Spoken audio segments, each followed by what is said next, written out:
Okay, members, it's now time for questions to the Executive Office. And I call, before I call Andy Allen, just remind members then that we have questions 1, 5 and number 8 are withdrawn. So I call Andy Allen to ask the first question. Bear with me. Andy Allen's question has been withdrawn. Apologies from me. And I call Sinead Ennis. Question 2, Concordia. Minister. Again, Corlia, with your permission, Junior Minister Kearney will answer this question.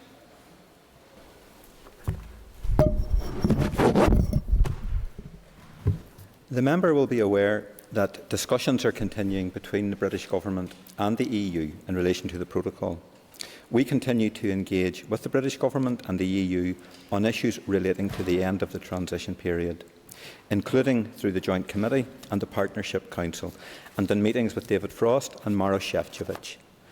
We will continue to take such opportunities to highlight the impact of the end of the transition period on our traders and to reiterate the need for permanent solutions to the issues they are facing, which is often the necessary first step to ensuring they have the capacity to grow their businesses in a range of markets, including the British market, the EU and further afield.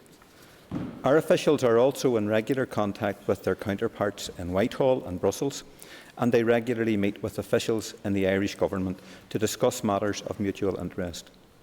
The primary driver for investment here remains our skilled workforce, competitive cost base, and the fact that government, academia and business collaborate together to provide a platform for growth.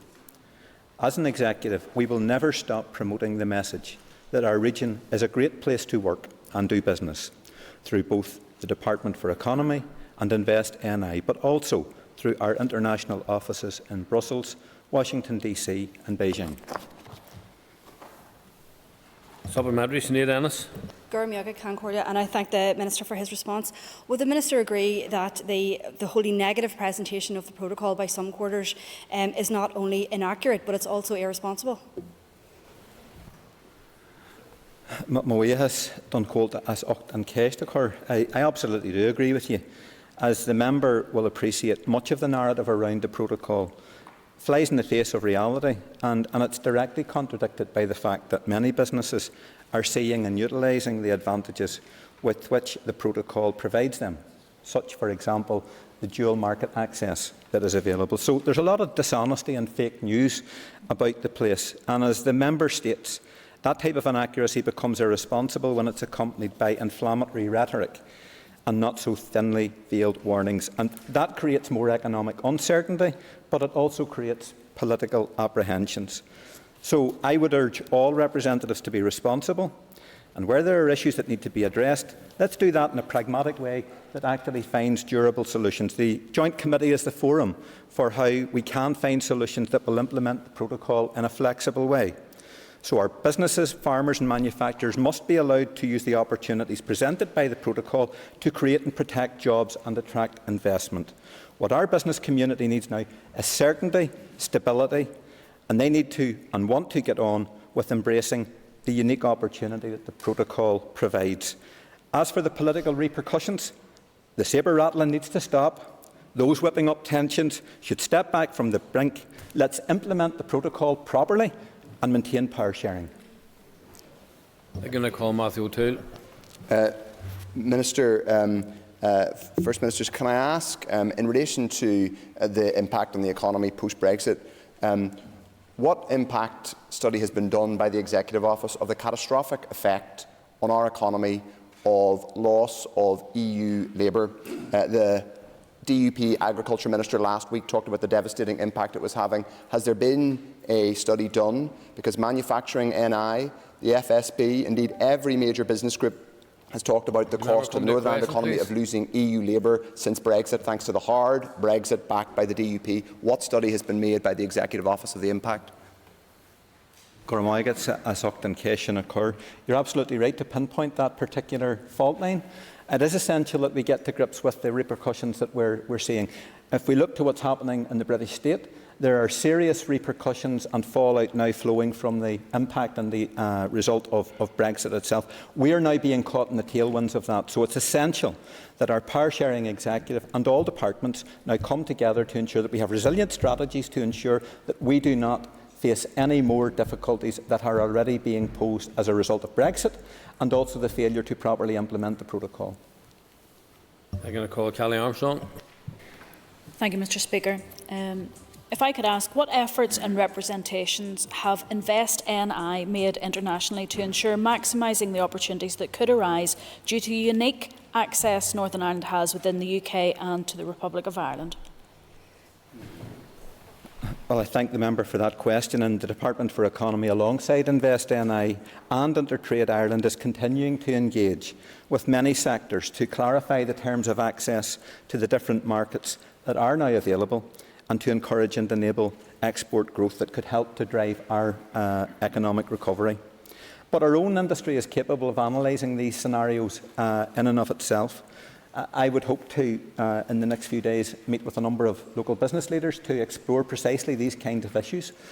We've already seen reports from Invest NI that latterly there were up to 30 new prospective FDI investors looking at the north, looking at the opportunities that in fact the landing zone of the protocol could provide in relation to maximising opportunities to do with dual market access, both the British market and also the single European market. Moving on, I call Paul Frew. Number 3. The coronavirus regulations fall under the responsibility of the Department of Health, who will be best placed to provide an update on their continued requirement. At present, and in line with the pathway out of restrictions, the regulations will remain in place for as long as is necessary to protect the health and well-being of our people and to reduce the pressures on the health service, particularly coming into the autumn-winter period, which is predicted to be a difficult period. Supplementary, Paul Frew. I think, Mr. Speaker, I thank the Deputy First Minister for her question. I certainly have asked the same question of the Health Minister.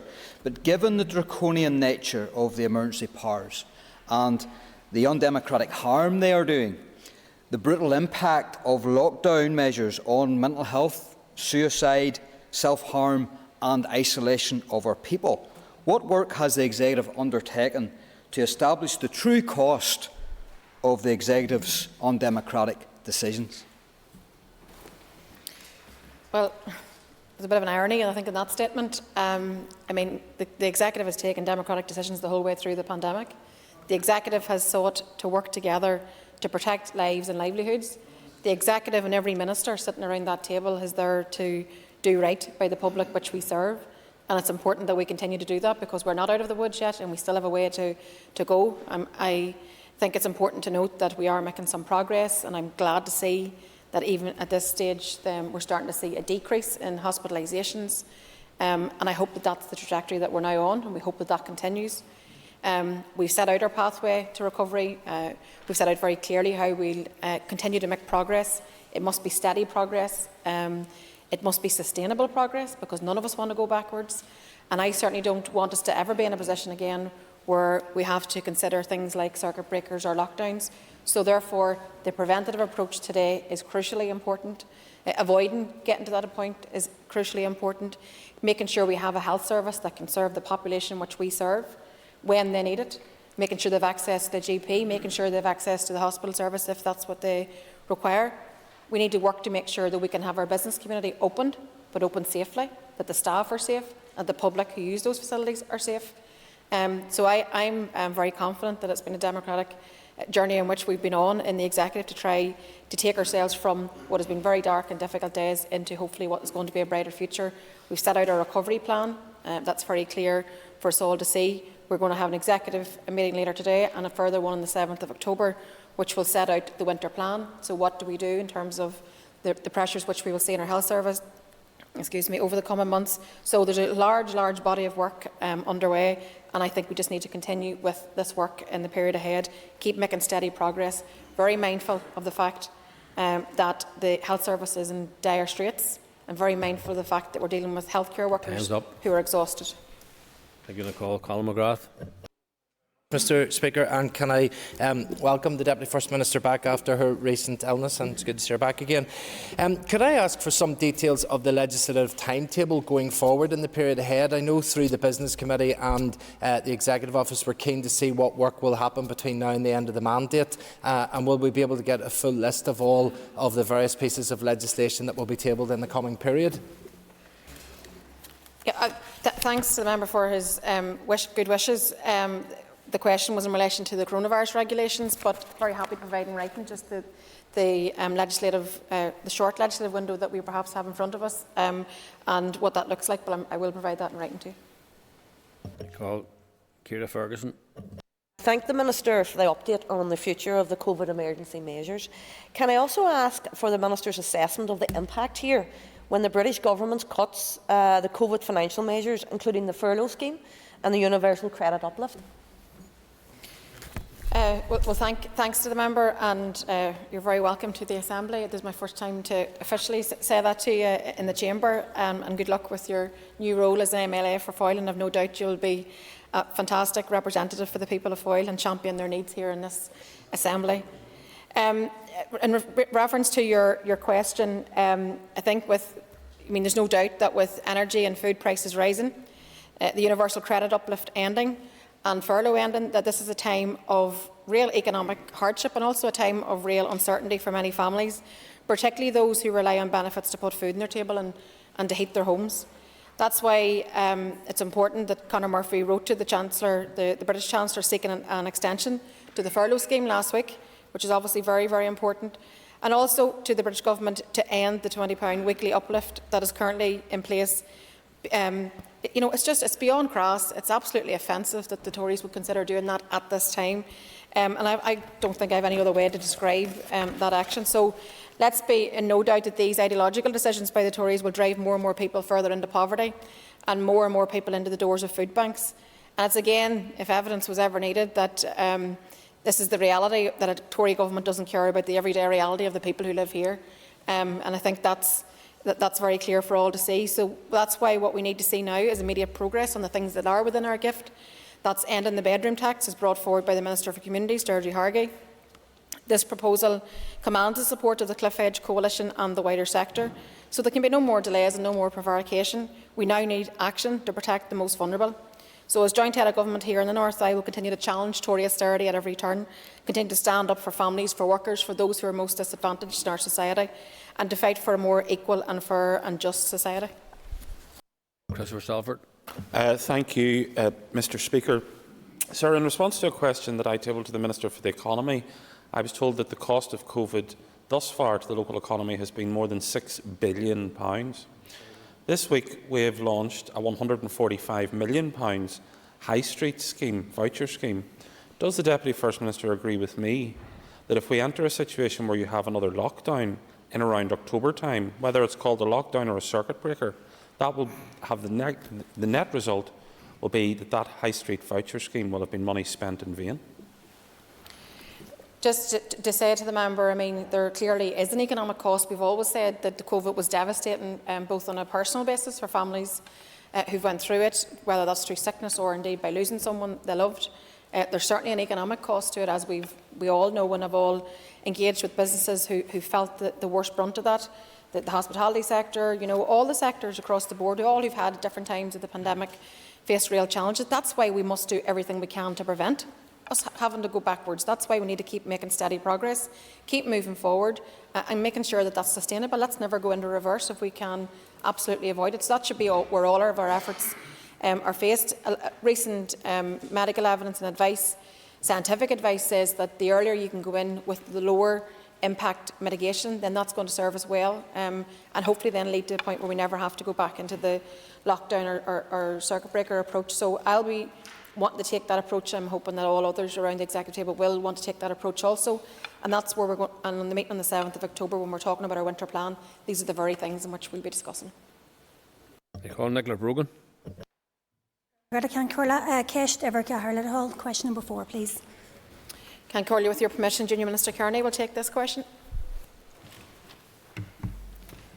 At the NSMC plenary on the 30th of July 2021, an indicative schedule of NSMC meetings was agreed to take place from September through until December, the end of this year, 2021.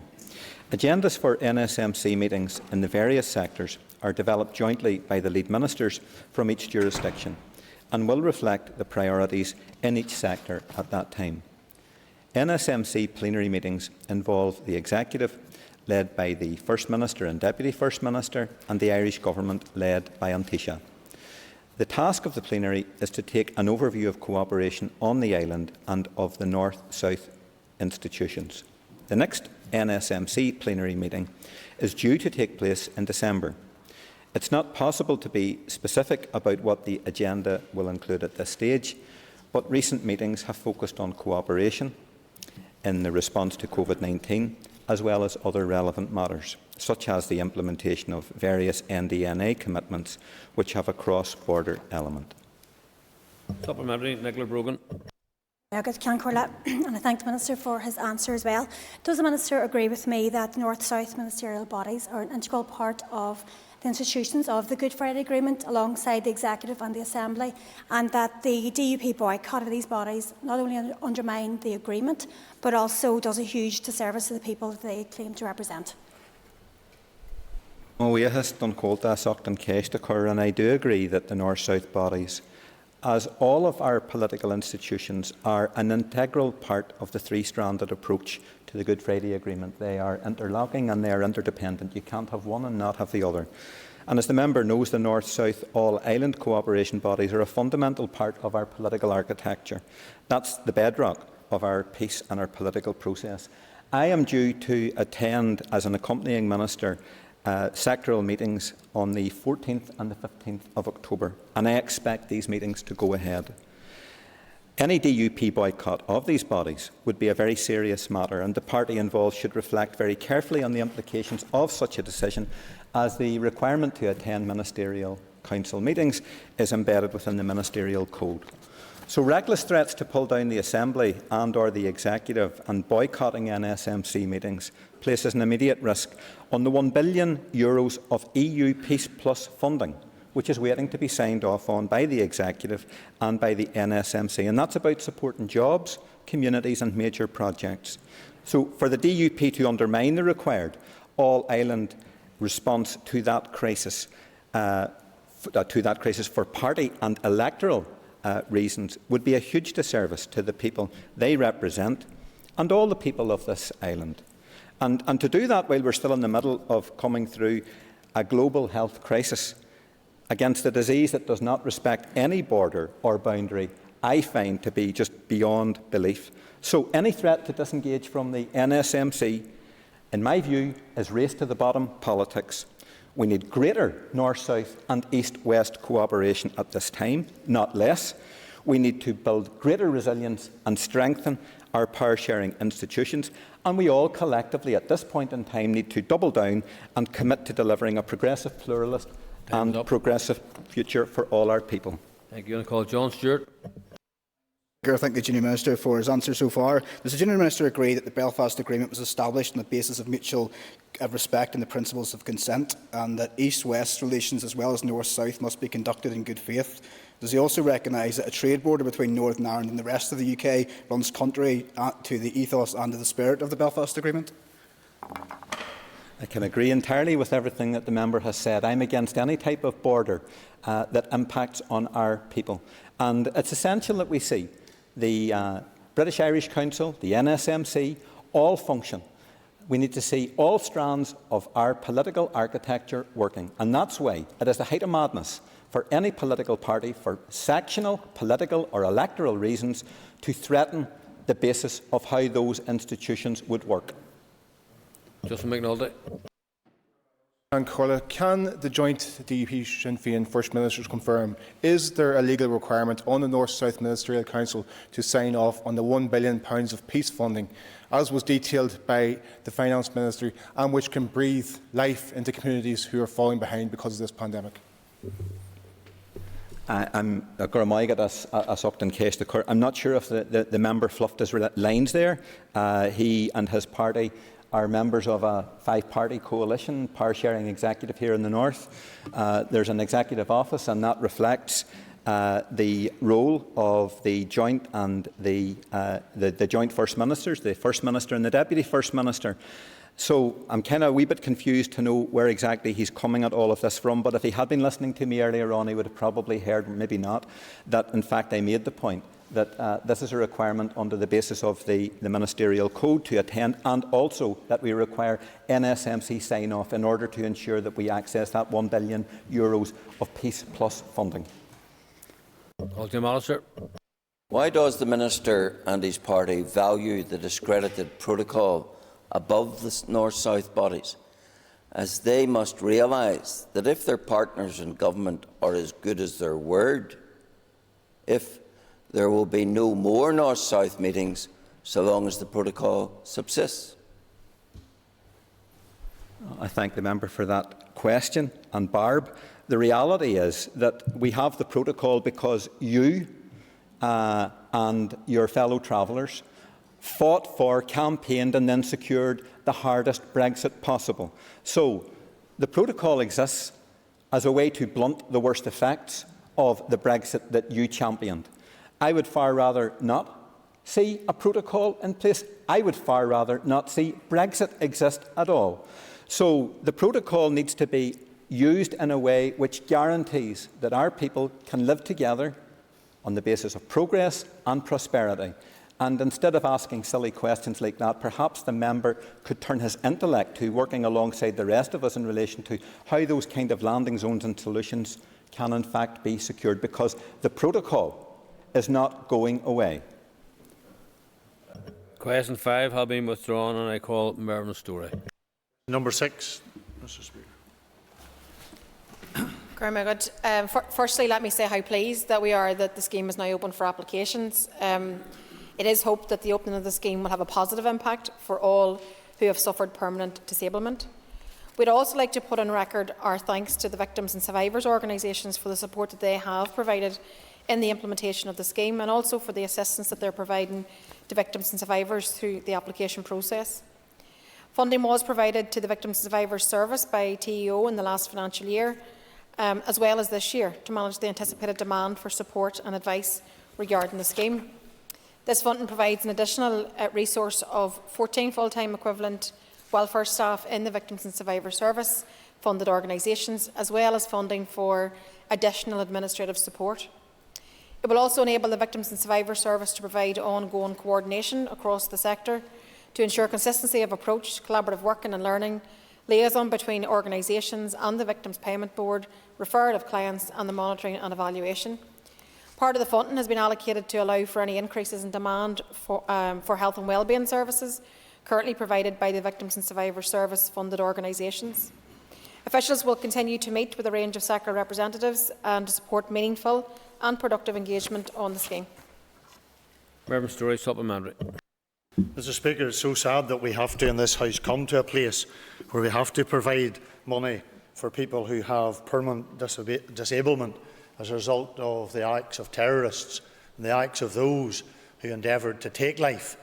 It's ironic that in this House today there are those people who want to talk about preserving life, but we're quite happy to justify the taking of life. Will the Deputy First Minister clarify whose responsibility is it now to run the scheme? Because it seems as though the Minister for Justice has said, I've created it and it's now over to the Executive Office. Is that the case?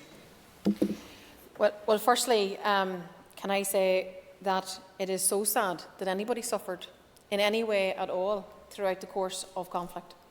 There's hurt caused on all sides, and whilst we'll never agree, in terms of the past, we can agree to never drift backwards, to only move forwards, and to build a better society for all, and to ensure that we don't lumber today's generation with the past. Let's build for a better future, but let's do that together. That's certainly where I will focus all of my efforts. I think it's really, really important that after it taken a considerable period of time to get to this point, that in the first instance we welcome that the scheme is opened. Justice were the department that designed the scheme, that brought it forward, that put the practicalities, if you like, together. I'm not interested in passing the buck around who's responsible. I mean, the Victims and Survivors Service is all done through the Executive Office support scheme, so that's certainly our responsibility. I listened to question time last week in terms of some of the contributions where does the responsibility now lay? If it, in terms of the delivery of the scheme, it comes under the board. That's independent in a sense, but certainly supporting the victims through the scheme comes under TEO, and we'll make sure we play our part. Call John O'Dowd. And the Joint First Minister gave us an update on the provision for the actual funding for the scheme. Yeah, thanks for that. So at the outset, I am pleased, as I said, to confirm that that we have been able to get the scheme open. That is in the first place. I think that's the best outcome. But in terms of funding the scheme, you'll know that it's put a huge pressure on the Black Grant, and you know that the ministers are working together. So the Finance Minister continues the conversations that he's having with the British Government in relation to the fact that they took policy decisions that have implications for this Executive, and it put a huge financial strain on this Executive, and therefore the Executive Office and the Minister for Justice are continuing to work together around putting pressure on ensuring that we have the right funding, and that the British Government actually lives up to their commitment, their own funding statement of funding policy, which states that where a decision is taken by the British Government and imposes that on a devolved administration, then they must fit the bill. So it's really, really important that we continue with that. And also just to confirm that the Finance Minister has wrote to the Chancellor of the Exchequer requesting that he reconsiders the Treasury's position around the funding of the scheme, and he will also be looking at dispute mechanisms in order to also raise this issue further. So I think there's a journey to be travelled collectively in the Executive with the British Government in order to try to ensure that they provide sufficient funding in order to allow us to continue with this scheme. Mike Nesbitt. Thank you, Mr. Speaker. One of the main campaigners for this scheme was blown up on the 4th of March 1972. Can the Minister tell this House that she is certain that this victim will receive a payment before the 50th anniversary of being confined to a wheelchair? Well, firstly, as I said, I'm very glad this scheme is opened, and I think that victims have had to wait far too long to get to this point. I will not discuss any individual's application on the floor of this House. That would be completely inappropriate, to say the least. So I ensure that all victims that have applied to the scheme receive their payment promptly. I believe that from the scheme opened up on the 31st of August, there's been 421 applications received. I hope that they're processed as speedily as possible, and that support gets to victims as quickly as possible. If the member wishes to query an individual's particular circumstances, then I suggest you do that through the appropriate channels instead of across the floor of the chamber. Dolores Kelly. Can I ask the Joint First Minister, in relation to families who have been bereaved, many of whom are excluded from this scheme, has any representation made on their behalf? Because there's a lot of misinformation, expectation right across the community, particularly amongst those families who have suffered bereavement. Yeah, we're very aware of the issues affecting bereaved families and survivors, and we're very keen to address their needs, and also, I think, importantly, to acknowledge their loss, and that's been felt by so many people. We're delighted that the payment scheme for bereaved victims administered by Victims and Survivors Service has reopened again. It reopened in April, and again we would encourage all those who are eligible to get in touch with the service, and because they can assist them with the process, and also provide them with additional support like wellbeing support, which is very important as well. You called Stuart Dixon, and you're not likely to get a supplementary. Question number 7. With your permission again, Junior Minister Kearney will take this question. The Executive discussed the FICT report at its meeting last Thursday and agreed that the report should be published. Consideration is being given as to how best to facilitate this. Stuart Dixon, supplementary. Briefly, please. Thank the Minister for his reply so far. Minister, can you explain to the House and indeed elaborate for this House what exactly is holding up the publication of this report, and what meetings have been held since your last announcement that the report was in preparation? I thank the member for that question. The same blockages remained over the summer when I was committed to making progress, and I reported on those blockages on the 28th of June. my efforts have again been frustrated in relation to taking this forward. A special executive meeting to discuss the report and recommendations and approve next steps should have convened at the end of April, beginning of May, and that didn't happen. So I then formally proposed to the Executive on the 8th of July that a full report be brought to the Executive by mid-September and to publish the report and recommendations at that time. The last scheduled meeting of the FICT working group was due to take place on the 21st of September. That was cancelled. During the Executive meeting on the 23rd of September, I called for the procrastination to end and urged again that the report be published with an implementation plan. The Executive agreed with that position. That is appropriate. This is an Executive report. I intend now to ensure that this commitment is delivered imminently. There is no excuse for any further delay or blocking on this matter. That ends the period for a list of questions. We now move on to 15 minutes of topical questions. Question 7 has been withdrawn, and I call Mr. Harry Harvey. Thank you very much, Mr. Speaker, and thank you, Ministers, for your answers thus far. And Deputy First Minister, I'd like to wish you well on your road to recovery. Could the Minister provide an update on the Northern Ireland Bureau in China, further to the success of the 2017 Leaders Summit, please? Thank you to the member for your good wishes. They're very much appreciated. I'm glad to say I'm doing well. Can I thank you for your question. So, in relation to our bureau in China, in Beijing, it continues to engage with key economic contacts in our partner provinces and agencies in China to discuss ongoing economic cooperation following the COVID pandemic. The bureau is also working with InvestNI in preparation for future trade mission to our partner provinces in the northeast of China, and that will also include working with a number of our councils and our friendly city agreements that we have in that region. The Bureau has also supported InvestNI, and there's been a number of our local businesses that have been able to attend trade shows in China. The ministers, TO officials in the Bureau continue to work with the Chinese consulate here and the government departments in China to develop and maintain market access for a number of companies in the agri-food and the pharma sector, particularly following as we come to towards more easing of COVID restrictions there. So TEO and the Executive Bureau in China and InvestNI is working also with the University of Ulster and the Confucius Institute on a research project to provide advice information to organisations in the early stages of doing business in China, and also to encourage organisations to consider China as a target market in the upcoming period. Supplementary, Harry Harvey. Thank you, Mr. Speaker. I agree the link with China is vital for future economic growth locally. What potential is there to further increase the number of Chinese tourists visiting Northern Ireland in the coming years, and what can the Bureau do to assist that aim? Well, I think the Bureau is going to have a key role to play. I mean, I think we were making real strides forward actually before the pandemic, and we had a huge increase, major increase actually in tourism from China. So that work's going to need to now continue at pace, particularly as things start to open up and their opportunities come again. And we look forward to the day whenever we can get back to the tourism sector enjoying a strong economy again. So I think that there are lots of opportunities for us to maximise the potential for the number of inward tourists from China. But it's going to be key, as I said, we work across our councils, we work with the Executive, the InvestNI, particularly in terms of the economic opportunities, but certainly there is great scope for positive progress to be made in terms of tourism in the years ahead. I call Kelly Armstrong.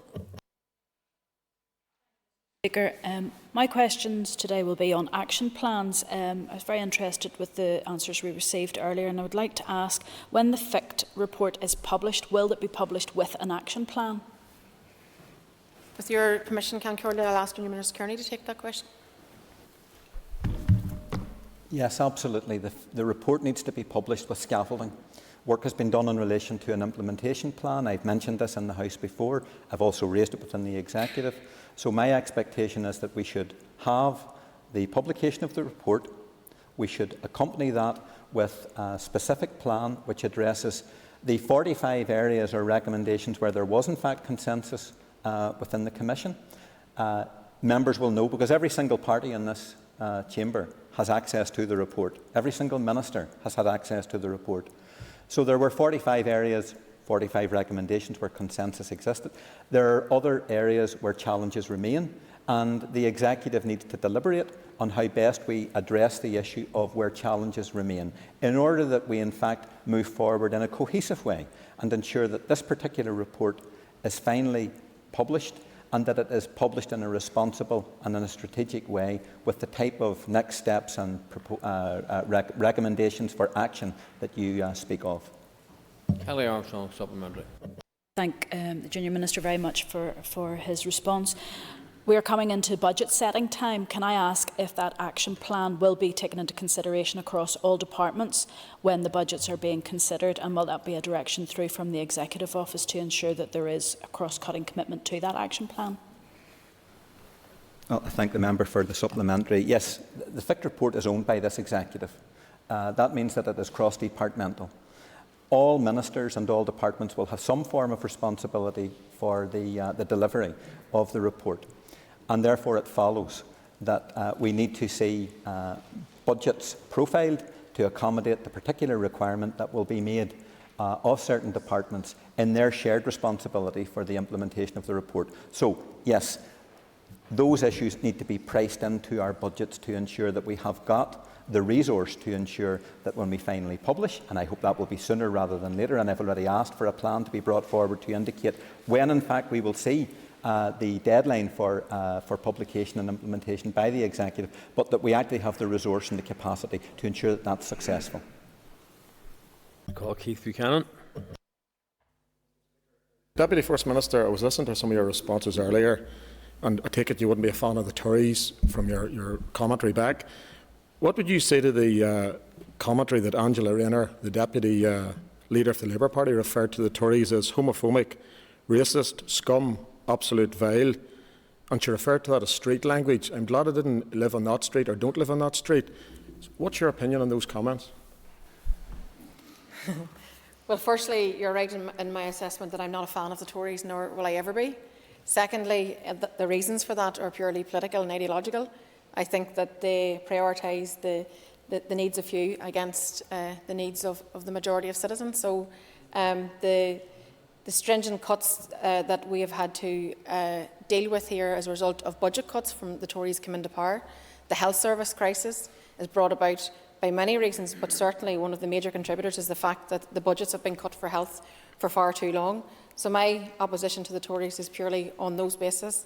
I think it's important in political discourse that we try to be as courteous as we can, make our political points, and that's certainly the approach that I would take. Keith Buchanan, supplementary. Thank you. So I didn't really hear a condemnation of those terms, but we'll leave it at that. Regarding language and actions, Deputy First Minister, they're massively important to public messaging, so everyone's language and actions are important to that. Do you feel any regret that you destroyed the pandemic messaging whenever you attended the funeral last June, last year? So here we are today, and almost the end of September. We've made huge strides forward in terms of responding to the pandemic. I want to continue with that progress.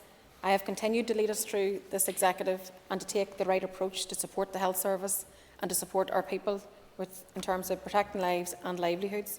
That remains my focus. I'll continue to be focused on that. I think that we're continue to make some progress, and we need to create a sustainable way forward and bring in preventative measures that takes us through the winter months and takes the pressure off our health service. That should be the focus of everyone in this chamber, instead of just going down rabbit holes again. Call Anya Murphy. Can Collier, can the Minister tell us why there has been a delay in the Executive agreeing to get rid of the bedroom tax, which penalises the most in need? Thank you to the member for her question. And I mean, when we talk about the Tories, the thing that comes to your mind is welfare cuts. It is the issue of targeting the most vulnerable and making sure, and the implications of all of their actions have been to make it so difficult for people just to survive, to put food on their table and to heat their homes. So it is time to bin the bedroom tax once and for all. This issue has been delayed and it's been stalled for far too long. Despite the best efforts, and I mean the best efforts, of the Communities Minister to bring forward the legislation that will put this to bed once and for all, it has failed to get on the Executive agenda, and that is really not acceptable. But it is for those who have blocked this matter from getting onto the executive table to explain the rationale for their position. I can assure the member that the blockage does not rest with myself. Anya Murphy, supplementary. Gurmi Agat, and I would like to thank the Minister for her answer. Does the Joint First Minister support the request from the Communities Minister, Deirdre Hargey, for an urgent executive meeting to agree her proposal to get rid of the bedroom tax? Yes, in short, yes, I do. As I said, the legislation to bin the bedroom tax and amend the welfare mitigation scheme by closing the loopholes is ready. The money's been budgeted for. There is no reason for delay. The Minister for Communities, Deirdre Hargey, is ready to get this done. The bedroom tax, as I said, is a Tory attack on those most in need, and that's whether you live in Coleraine or you live in Belfast or Ballymena. It affects everybody equally, and I think that it's time that this needs to be dealt with. I want to see the Executive making progress on this issue. I want to see the blockage ended. I want to see the Communities Minister move forward this legislation and for once and for all bin the bedroom tax. That is where we need to be, despite some political parties saying that that is their public position. Legislation is the way in which to actually confirm that to be the case. Call Mark Durgan. The Deputy First Minister will obviously be aware that the Climate Change Committee presented to the Executive last week. Can the Minister outline any details of the discussion that took place? Well, I mean, it was very informative. We had a presentation and we had an opportunity to question the guests that had come along. I'm quite sure the presentation isn't a secret, so I'm quite sure we could probably have the presentation that we got sent to the members. Will clarify if that's okay, but I would imagine that it is. But it was a very detailed presentation around the opportunities, the need to be ambitious, the need to support rural communities. It was all those things we're all discussing around. And I think that it was timely that we had that conversation now, particularly in advance of the upcoming summit. Mark Durgan, supplementary. I thank the Deputy First Minister for her answer and do look forward to seeing more detail of that important presentation.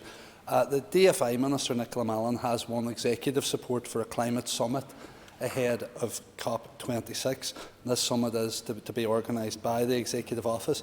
Can the Deputy First Minister provide an update on when this will happen and confirm that a wider range of stakeholders and experts, including Climate Coalition NI, will be invited? I think last week's presentation was a direct response to the Infrastructure Minister's ask for a discussion on this issue. So maybe perhaps the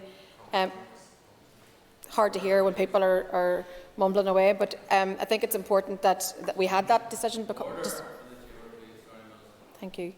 Thanks, Can Corley. I think it's really, really important that we had that discussion. So I am more than happy, as I have done consistently, working with the Infrastructure Minister if a climate is where we should be, then that's the climate summit is where we should be. Then I am more than happy to receive that formal proposal, which the Executive Office is yet to receive. Alan Chambers not in his place. The next question is withdrawn. I move to Daniel Crossan. Daniel Crossan. Sorry, Mr. Speaker. Minister, there's been a lot of interesting commentary in the media of late, particularly from colleagues across this chamber, about who will be the next First or Deputy First Minister. Is it not the case, Deputy First Minister, that this is a joint office and that both positions are of the same equal power and therefore both are joint First Ministers? Well, the simple answer is yes. I can confirm that the First and Deputy First Minister, it's a joint office, it has joint authority, it has joint ability to take decisions, and one doesn't operate without the other. So that is certainly the question. I note a lot of the commentary around this issue. My only desire is actually to do right by the public that actually elect us. We're here to deal with the most challenging issues of today, and certainly what's weighing on most people's minds is the issue of hospital waiting lists, is the issue of the health service, is the issue of getting us out of COVID and into recovery. It's about jobs, it's about health, it's about housing, and I think that's where the public want us to be very much focused in the time ahead. Very brief question indeed. Thank you. Thank you very much, Mr. Speaker, and thank the Minister for that answer. So is it the case for joint First Minister that this is in fact an electoral ploy by some in this chamber and it is meaningless and actually doesn't focus on the core issues that we should be dealing with here as an Assembly? Thank you. I can assure the member that I will be more interested in our own approach to the election than I will be of others. I'll put my own mandate or my own manifesto to the public, and I'll ask for their support for progressive change for dealing with issues like health, housing and jobs. That's where I think I'll set out my stall, is for others to do which they wish to do in terms of what they do. And members' time is up. And members, please take your ease for a moment or two to be moved to the next item.